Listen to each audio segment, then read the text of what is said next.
1917, Eastern Mennonite School started, and more persons came down from Pennsylvania or Ohio, and they had children. And if you lived in the area of Eastern Mennonite School in the Parkview area, you would have had to travel over the hill to Fort Lynn Road. There was a Willow Run school.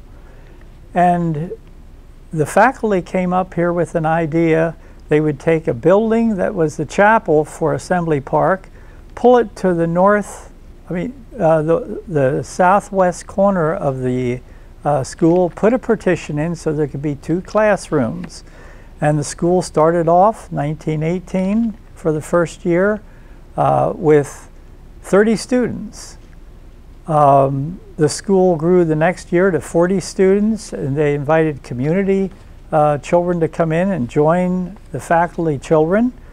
But the school ran into some financial difficulty, and so 1921, Rockingham County school system agreed to take over the school as far as operating, hiring teachers, paying for coal, paying for textbooks, and those kind of things.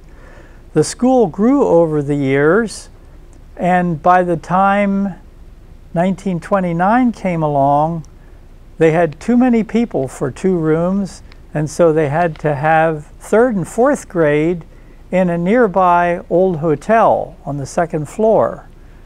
And the Rockingham County Schools decided to build a school, a 3-room school.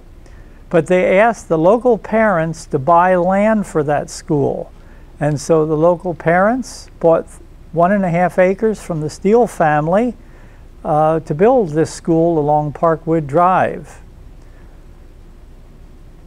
It was a brick building, so it had a little better heat, those kind of things. It cost $8,000 to build that building.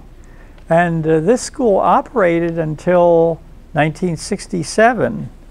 As far as enrollment, the highest enrollment was 112 people, and the average over the years was 90 pupils. County supervisors would come and observe the school to make sure it was good quality. And the one year they were really impressed, 1942, they were really impressed with the singing of the group. So they asked the group whether they'd come to James Madison or Madison College at that time to sing for the student teachers, and that they would record them. And so students got on their bicycles along with the teachers and rode over to James Madison and recorded and sang before the students. And I personally have a record of that recording. Another interesting thing, the students took about a 40-foot long tree and made a seesaw out of it in the old school. And it was finally taken down because it was too dangerous. One of the persons I interviewed actually got hit in the head when somebody jumped off the other end and it came down on his head. The playground in back of the new school that was built in 1930 was not level. So during the New Deal assigned workers.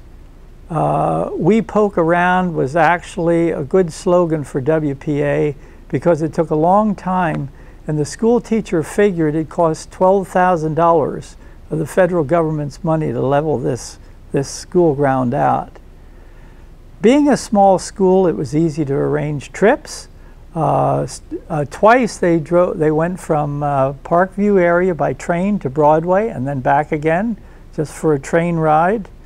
I have a picture of John C. Myers, superintendent, reading to the students, setting a good example there. As far as why close the school, there were some reasons for keeping it and for closing it. Here are some of the reasons why parents gave for keeping this school. It was a small school, so students could get individual attention. Having more than one grade per room was a benefit because older students could help younger, and the younger ones would listen in on older students' activities, and so they could learn ahead of time.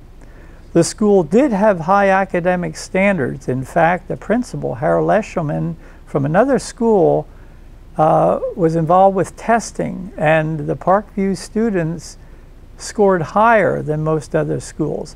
Possibly that's a result of faculty children, though. It was a very close-knit group.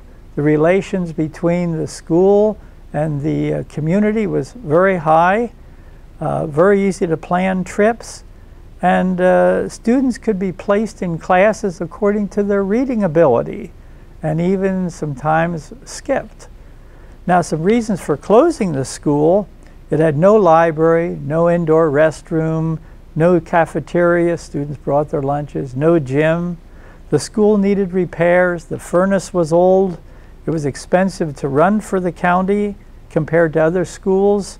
It had a limited curriculum, there was more than one grade per room, and Superintendent Pence just felt like they would get better opportunities than another school. And so the first year it closed. After that, they held a reunion. That was the first reunion in '68, and then since this time, 2 more reunions. Students that had formerly attended became interested. So in 2016, first reunion after this break, and then 17, the next reunion.